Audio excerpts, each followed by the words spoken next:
Hello बच्चों, क्या हालचाल? सब बढ़िया? क्या बात है, ग्रेट ग्रेट ग्रेट। आज हम लोग आ जाते हैं हमारे सेकंड वीडियो में, वर्जन 0.2, जहां पे हम लोग डिस्कस करेंगे टाइप्स ऑफ वेक्टर्स के आगे का पार्ट। ठीक है, मैं उम्मीद करता हूं कि आप लोगों ने इसके पहले का जो हमारा वीडियो था वो आप लोगों ने देख लिया होगा बहुत अच्छे से। इसके लाइव लेक्चर्स के ऊपर हम लोग ने डाउट सेशंस भी क्लियर कर लिए हैं। आज हम लोग जो वीडियो ला रहे हैं इसमें टाइप्स ऑफ वेक्टर हम लोग समझेंगे और एंगल बिटवीन टू वेक्टर्स हम लोग डिस्कस करने वाले हैं। तो स्टार्ट करें। बहुत बढ़िया बच्चों, तो काफी एनर्जेटिकली होके बढ़िया अच्छे जगह पे बैठे हुए हो, मैं उम्मीद करता हूं, और एकदम फोकसफुली इस टॉपिक के ऊपर ध्यान देंगे। नाउ हमारा जो टाइप्स ऑफ वेक्टर्स है,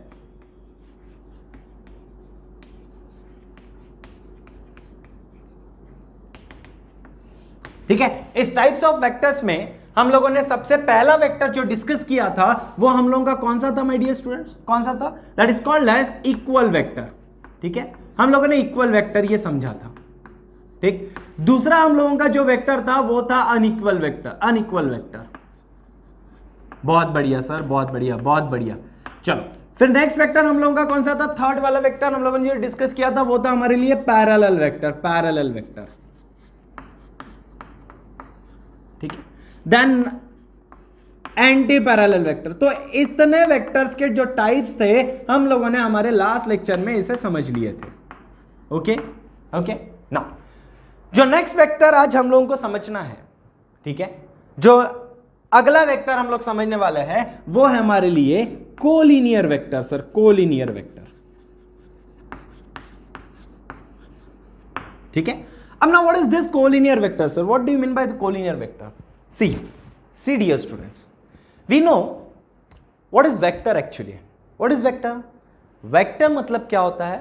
जिसमें मैग्नीट्यूड हो और डायरेक्शन हो, और वेक्टर को रिप्रेजेंट करने का एक तरीका होता है कि अगर किसी चीज को मुझे बताना है कि भैया ये वेक्टर फॉर्म में है, तो मुझे उसको बताना पड़ेगा कि ये लिखने का तरीका क्या है। तो हम लोग ये जानते हैं, मैंने प्रीवियस लेक्चर में बताया था कि अगर आपके पास कोई बंदा है, ठीक है, और उस बंदे ने बोला कि उसके पास एक रॉड है, ठीक है, और इस बंदे ने इस रॉड के ऊपर एक फोर्स अप्लाई किया। इस बंदे ने इस रॉड के ऊपर फोर्स अप्लाई किया, इस रॉड को धक्का दिया।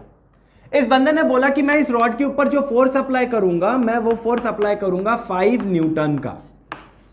ओके, तो ये बंदे ने इस रॉड के ऊपर 5 न्यूटन का फोर्स अप्लाई किया। तो ये जो रॉड है, ये जो रॉड आप देख पा रहे हो, ये रॉड इधर सामने गया होगा, बराबर। ये जो रॉड है, ये रॉड कहां गया होगा? सामने गया होगा। तो कितने न्यूटन के फोर्स से सामने गया? 5 न्यूटन के। तो हमें पता है कि जो फोर्स होता है, जब किसी भी चीज के ऊपर हम फोर्स अप्लाई करते हैं तो वो ऑब्जेक्ट मूव करता है। मूव करता है मतलब एक डायरेक्शन में जाता है। विदाउट डायरेक्शन वो मूव ही नहीं कर सकता। जब वो ऑब्जेक्ट एक डायरेक्शन में मूव कर रहा है, इसका मतलब जब इस ऑब्जेक्ट के ऊपर हमने फोर्स अप्लाई किया तो ये फोर्स में हमारे लिए 5 न्यूटन का मैग्नीट्यूड भी मिला, और साथ में जिस डायरेक्शन में जा रहा है वो भी पता चलने वाला है। तो इसका मतलब ये एक वेक्टर है। इसका मतलब ये एक वेक्टर है। फोर्स हमारा अगर एक वेक्टर है तो उसको रिप्रेजेंट कैसे करेंगे? तो उसको बताने के लिए हम फोर्स के ऊपर ऐसा एरो लगा देंगे। कहानी क्लियर हो गई? ये हमारा क्या लगा देंगे? ऐसा एरो। जैसे ही मैंने ये एरो इस फोर्स के ऊपर लगा दिया तो हम क्या बोलेंगे? भैया ये हमारे लिए अब एक वेक्टर हो चुका है। हमारा फोर्स कौन है? वेक्टर है। अब इसको मैं दूसरी तरीके से क्या बता सकता हूं कि मेरे पास फोर्स, इस बंदे ने फोर्स लगाया, ठीक है, फोर्स लगाया ऐसा, तो ये एफ वेक्टर का एक फोर्स हो गया। ये एक तरीका है बताने का। ऐसे मेरे पास कई अलग अलग तरीके के वेक्टर्स हो सकते हैं। तो हम लोगों के पास क्या है? बहुत सारे डिफरेंट वेक्टर है। लेट अस कंसीडर कि हमारे पास एक ए नाम का वेक्टर है, हमारे पास एक बी नाम का वेक्टर है, ठीक है, और मान के चलो एक वेक्टर सी नाम का कुछ ऐसा है। कहानी क्लियर हो गई? पक्का? देखो, ये आ गया, ये लाइन आ गई मतलब मैग्नीट्यूड हो गया, ये एरो आ गया मतलब हमारे लिए डायरेक्शन हो गया। मतलब ए वेक्टर है, बी ने वेक्टर, सी, मेरे को पता नहीं कौन सा है, बट है, ये दिख रहा है, मतलब ये वेक्टर्स है। अब हम लोग कौन सा टाइप समझ रहे हैं वेक्टर का? कोलिनियर वेक्टर समझ रहे हैं। अब कोलिनियर वेक्टर क्या कहता है? The meaning of linear over here is what? ठीक है, ये लीनियर का मतलब क्या होता है कि भैया कोई भी एक लाइन में, ठीक है, एक स्ट्रेट लाइन में, ठीक है, मतलब अगर मेरे पास ए, बी और सी नाम के 3 वेक्टर है और ये तीनों वेक्टर अगर एक लाइन से मूव करते हैं, एक लाइन से गुजरते हैं, तो हम इस वेक्टर को क्या कहते हैं बच्चों? कोलिनियर वेक्टर कहते हैं। इसका मतलब अगर मैं इसको क्या, अगर ऐसा बनाऊं, ए वेक्टर, ये बी वेक्टर और ये सी वेक्टर, सो ये ए बी और सी जो तीन वेक्टर है वो कैसे दिखाई दे रहा है बच्चों? एक लाइन में। कैसे दिखाई दे रहे हैं? एक लाइन में। So this three vectors are said to be collinear vector. These three vectors are said to be what? Collinear vector, my dear students. Is that clear? Is that clear? समझा सबको?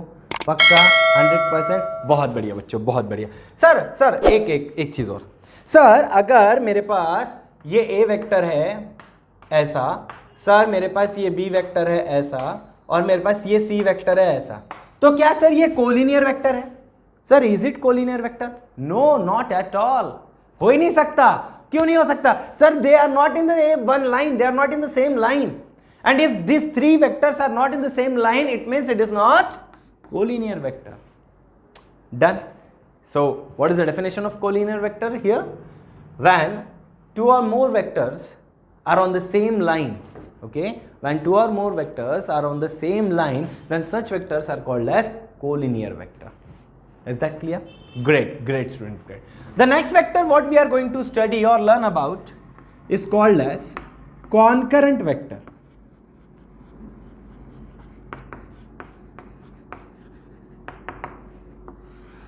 हम कौन सा वेक्टर को समझ रहे हैं बच्चों? हम लोग समझ रहे हैं कॉन्करेंट वेक्टर को, ठीक है? Now what is concurrent vector? क्या है कॉन्करेंट वेक्टर? चलो इस तरफ समझते हैं। जब मैं कॉन्करेंट वेक्टर की बात कर रहा हूं तो इसमें होता क्या है? देखो फिर से हम लोग बात करते हैं कि हमारे पास ए वेक्टर है, ये हमारा दूसरा बी वेक्टर है, और ये हमारा तीसरा सी वेक्टर है, ओके? अब जरा चेक करो कि ये जो तीनों वेक्टर है, वेक्टर ए, वेक्टर बी और वेक्टर सी, ये एक ही पॉइंट से निकलते हुए आ रहे हैं, ठीक है? सो जब तीनों वेक्टर या तीन से ज्यादा या दो से ज्यादा कितने भी वेक्टर अगर एक ही पॉइंट से निकलते आते हैं तो ऐसे वेक्टर्स को हम लोग कहते हैं, क्या कहते हैं? Concurrent vector. When all the vectors, when two or more vectors act at a same point, मतलब कहां पे एक्ट हो रहे हैं? एक ही पॉइंट पे, जैसे इस पॉइंट पे ही एक्ट हो रहे हैं, ठीक है? यहां से ये निकला, यहां से ये, यहां से, तो when they act at a same point then such a vectors are called as concurrent vector, my dear students. हम उसे क्या बोलते हैं बच्चों? Concurrent vector. कहानी क्लियर हो गई है? समझ में आ रहा है? जा रहा है दिमाग में? बहुत बढ़िया बच्चों, बहुत बढ़िया. सर अगर ऐसा हो,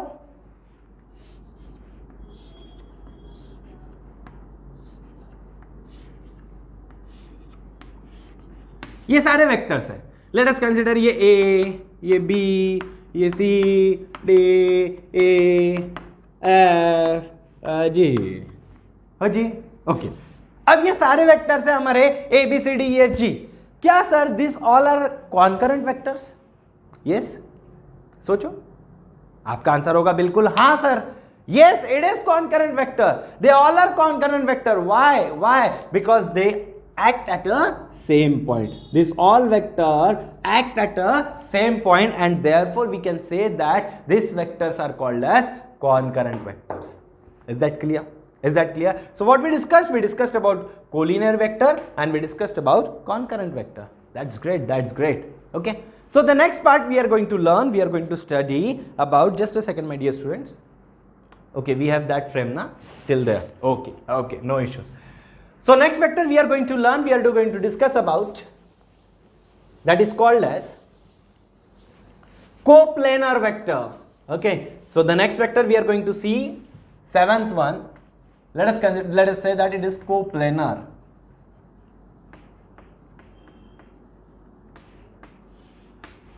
Oh, sir, what is coplanar? Sir, देखो अभी तो जर्नी शुरू हुई है, अभी तो पिक्चर शुरू हुई है बॉस, अभी तो बस बहुत कहानी बची हुई है, अभी तो जस्ट स्टार्ट किया है, ठीक है ना? टेंशन मत लो, धीरे धीरे होगा. सारी चीजें हम लोग बहुत धीरे धीरे आसानी से पढ़ा रहे. So yes, coplanar. What is coplanar vector then sir? Sir first of all let us know about plane. Okay, the meaning of plane. What is plane sir? Plane means any surface, okay, any surface in the case, कैसे? अगर मैं इस blackboard की बात करूं, so this blackboard is one plane, we can say it's a plane, ठीक है, ये एक प्लेन है। देखो हम आगे में फिजिक्स की दुनिया में और भी चीजें समझने वाले हैं जहां पे हम लोग समझेंगे 2 डायमेंशनल और 3 डायमेंशनल। तो 2D क्या होता है, 3D क्या होता है, ये हम लोगों को समझना है।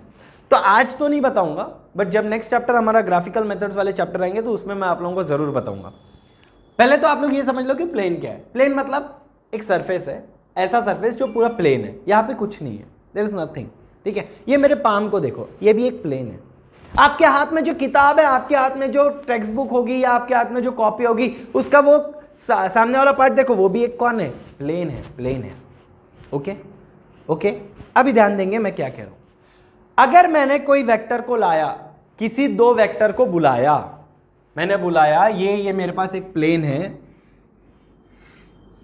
ठीक है, और इस प्लेन में मैंने एक वेक्टर लाया ए नाम का, और ये बी वेक्टर लाया, ठीक है। तो आप जरा चेक करो, ये ए वेक्टर और ये बी वेक्टर इस प्लेन में है। देखो ये ए वेक्टर है, ये बी वेक्टर है। ए वेक्टर और बी वेक्टर एक प्लेन में आ सकता है। देखो ये आ रहा है, आप कैसे भी रखो, ऐसे रखो, ये आ गए। देखो इसके इधर कौन है, प्लेन है, ये प्लेन है समझ लो। तो इस प्लेन में ये 2 वेक्टर आ गए, ये 2 वेक्टर आ गए, ये 2 वेक्टर, मतलब कोप्लेनर वेक्टर में 2 वेक्टर्स आर ऑलवेज कोप्लेनर, ठीक है। 2 वेक्टर हमेशा कोप्लेनर रहेंगे। अरे कोई भी 2 वेक्टर ले लो ना, चलो यार कौन सा ले लेते हैं, ये एक वेक्टर ले लेते हैं, ये एक वेक्टर ले लेते हैं, ये एक वेक्टर है, ये एक वेक्टर है। अरे इसको आपने पकड़ा, ऐसा रखा, ये वेक्टर, ये वेक्टर, अरे कोई भी प्लेन में चले जाएगा, ये प्लेन में, ये देखो गया, ठीक है। आप कोई भी क्या ले लूँ यार, हाँ ये मोबाइल है, इस मोबाइल के इस प्लेन में, ये देखो बता रहा मेरे पास है करके, हाँ ठीक है, ये रखा है, ये रखा है, ठीक है। मतलब ये जो 2 वेक्टर है, ये किसी भी प्लेन में ऐसा ऐसा ऐसा, ठीक है, ऐसा, आप ऐसा भी रख सकते। मतलब 2 vectors they are coplanar. 2 vectors हमेशा क्या हो सकते हैं, दे आर ऑलवेज कोप्लेनर। समझा कोप्लेनर का मतलब? क्लियर हो रही है कहानी, ठीक है। अब मैं बात करता हूं कि अगर मेरे पास सर 3 वेक्टर्स हो, अगर सर मेरे पास 3 वेक्टर है, तो 3 वेक्टर्स मे और मे नॉट बी कोप्लेनर, ठीक है। मेरे पास अगर 3 वेक्टर है तो 3 वेक्टर हो भी सकते हैं कोप्लेनर, नहीं भी हो सकते। सर एग्जांपल से समझाओ, ऐसे नहीं समझ रहा सर, ध्यान दो। ये मेरा पहला वेक्टर, ये मेरा दूसरा वेक्टर, ठीक है, ये तो इधर आ गया। बट अगर मैंने कोई तीसरे वेक्टर को लाया, तो तीसरे वेक्टर को मैं ऐसे रखूंगा बाहर की ओर, ठीक है, समझ रही है कहानी? तो ये 3 वेक्टर आ गए, जिसमें से 2 वेक्टर ये सरफेस पे लग गया, ये बेचारा व्हाइट वाला जो वेक्टर है वो बाहर की ओर है। नहीं समझ रहा, आ रही है कहानी ध्यान में, ठीक है। अगर मैं ऐसा रख दूं तो ये 2 वेक्टर इस प्लेन पे आ गए, बट ये वाला वेक्टर बाहर चले गया, हाँ या ना? क्लियर है? पक्का कहानी समझ में आ रही? बट अगर इस वेक्टर को मैं ऐसा रख दूं, ये तीनों पॉइंट को इधर, ठीक है, ऐसा, तो ये तीनों वेक्टर ये ऐसे, अरे गिर गया ना मेरा वो वेक्टर, कैसा रे ऐसे से, बड़ा चौक भी नहीं है, रुको देख लेता है एक, ये इधर, इसको ही पकड़ो, ये 3 वेक्टर है, ये ऐसे, ये ऐसे रख दिए, मतलब ये एक प्लेन पे आ गए। तो 2 वेक्टर तो हमेशा कोप्लेनर रहेंगे, बट 2 या 2 से ज्यादा अगर 3 वेक्टर हो तो वो कोप्लेनर भी हो सकते हैं और नहीं भी हो सकते। नहीं भी हो सकते का एग्जांपल बताया, जैसे ये दोनों है और ये बेचारा तीसरा रह गया बाहर की ओर। समझा कहानी? बहुत बढ़िया बच्चों, बहुत बढ़िया, क्लियर हो गया। सो हमने कौन सा वेक्टर समझा, एक नेक्स्ट वेक्टर कौन सा समझा बच्चों, कोप्लेनर वेक्टर समझा। अब जो वेक्टर हम लोग यहां पे डिस्कस करने वाले हैं,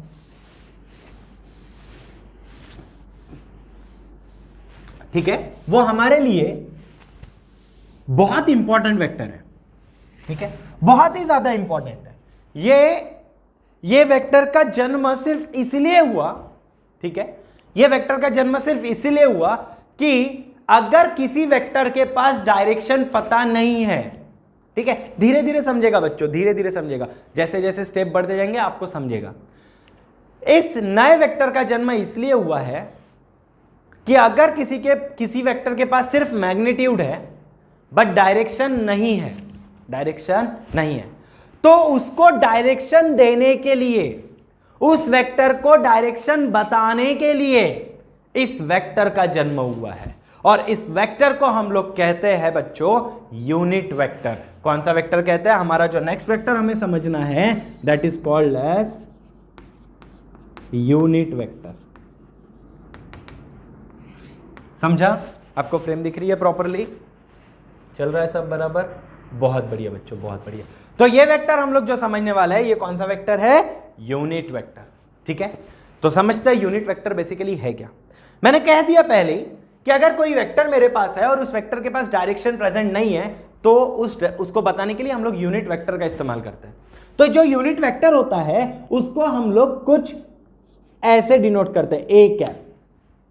अगर ए नाम का कोई वेक्टर है तो उसको हम लोग ऐसा ए कैप लगाते हैं, ये कैप, ये साइन लगाते हैं।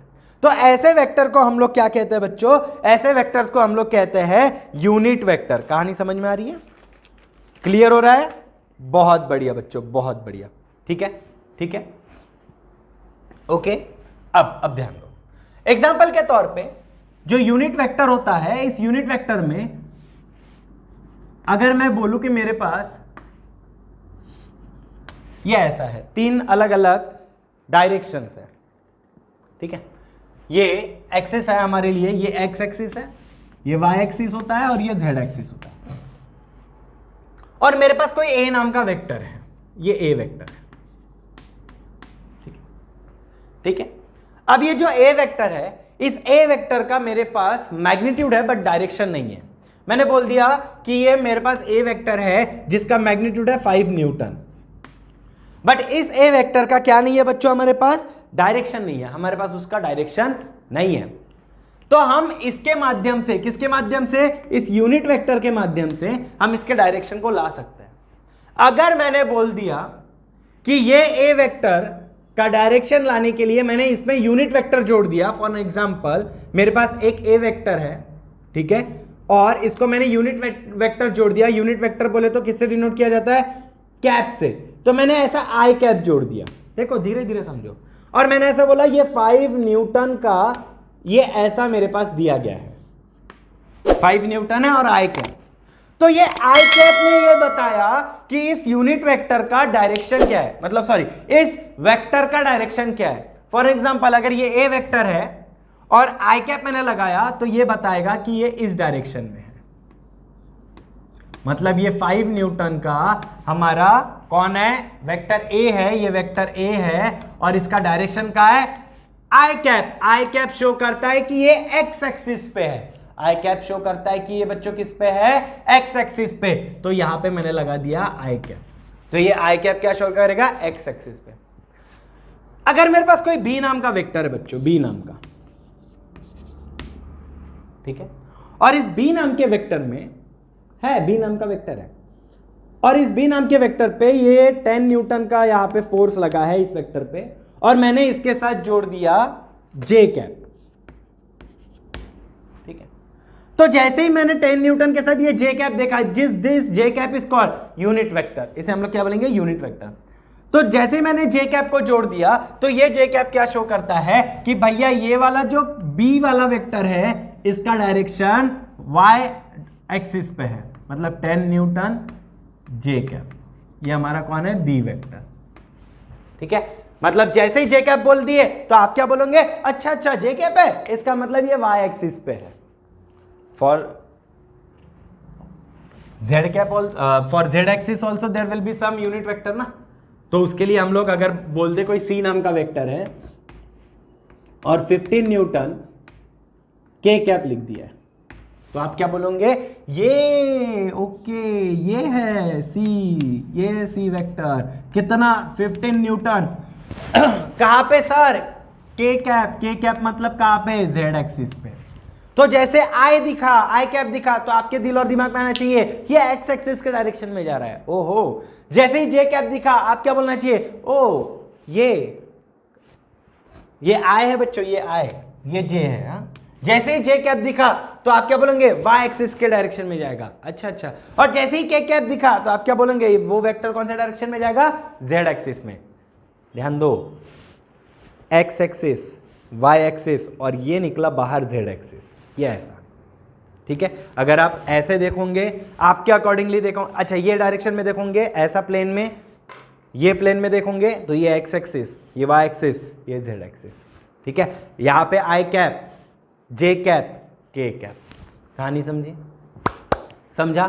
एक लास्ट टाइप ऑफ वेक्टर में से एक लास्ट वेक्टर आज हम लोग समझेंगे, और वो हमारे लिए है जीरो वेक्टर। वो हमारे लिए कौन सा वेक्टर है बच्चों, हमारा नेक्स्ट वेक्टर जो हम लोग डिस्कस करेंगे यहां पे, that is called as zero vector. Zero vector पूरे वेक्टर में एक ऐसा वेक्टर है, ठीक है, जीरो वेक्टर, यहां लिख देता हूं, जीरो वेक्टर।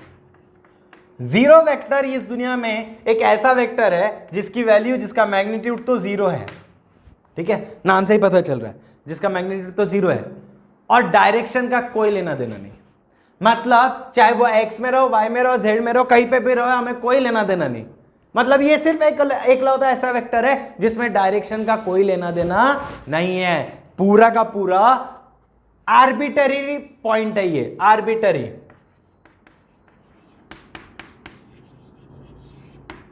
आर्बिटरी डायरेक्शन है उसका। कैसा डायरेक्शन है बच्चों, आर्बिटरी डायरेक्शन है। कहानी समझ रही है कहानी। मतलब बाकी सब वेक्टर्स में डायरेक्शन इंपॉर्टेंट है सर, है। ठीक है, अगर किसी के पास डायरेक्शन नहीं हो तो यूनिट वेक्टर लगा दो तो डायरेक्शन मिल जाएगा। बट जीरो वेक्टर ऐसा वेक्टर है जिसका मैग्नीट्यूड तो जीरो है, बट उसको कोई भी arbitrary direction, in any direction, arbitrary का मतलब होता है in any direction, in any direction. समझी कहानी, पक्का, ग्रेट, बहुत बढ़िया। तो आज के लेक्चर में बस इतना ही। मैं सोच रहा था कि एंगल बिटवीन टू वेक्टर्स भी इसी लेक्चर में कवर कर लूं, बट ज़्यादा बड़ा वीडियो नहीं बनाते, 15-20 मिनट्स का वीडियो ही हमारे लिए सफिशिएंट है फिलहाल के कंडीशन में। उसमें हम लोग फिर धीरे धीरे उसकी स्टेप बढ़ाएंगे, क्योंकि आप लोगों को भी देखने के लिए मज़ा आना चाहिए, आप लोगों को भी थोड़ा इंटरेस्ट आना चाहिए। एकदम बड़ा बड़ा सब पढ़ा देंगे तो सब डोके के ऊपर से जाएगा और आएगा कुछ नहीं, है ना। तो मिलते हैं हमारे रिविजन क्लास में, हमारे डाउट सेशन में, ठीक है, जो आप लोगों का टाइमिंग आपके ग्रुप्स पे आ जाएगा। सो ये लिख लो पॉज करके, ओके। चलो, thank you so much, bye bye, take care, मिलते हैं नेक्स्ट वीडियो लेक्चर में, बाय।